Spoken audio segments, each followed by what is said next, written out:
وَأَنَا الْحَاشِرُ. The Prophet ﷺ said, Al-Hashir, he explained it as well. الَّذِي يَحْشُرُ النَّاسُ عَلَى قَدَمِي. That mankind will be resurrected عَلَى قَدَمِي. عَلَى قَدَمِي means two things. Means at my feet literally, but what it actually means is right after me. So the Prophet ﷺ is the signaling of the Day of Judgment. And in fact, the coming of the Prophet ﷺ is the first sign of the Day of Judgment. His sending is the first sign that judgment is now close. Compared to all the previous prophets, the very bi'tha, the very risala of our Prophet ﷺ is the first of the signs of the Day of Judgment. So he is saying, Ana al-Hashir.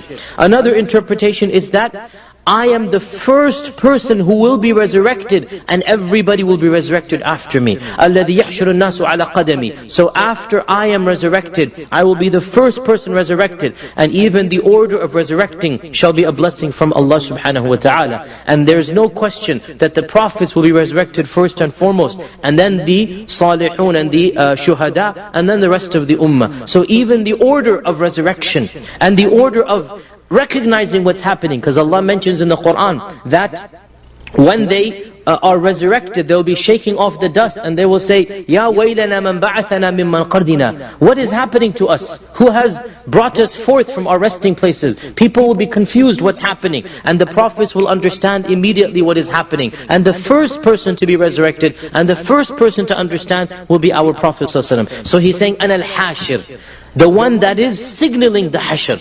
By his coming, he is signaling the coming of the Day of Judgment, and by his resurrection on the Day of Judgment, he will be the one after whom everybody else will be resurrected.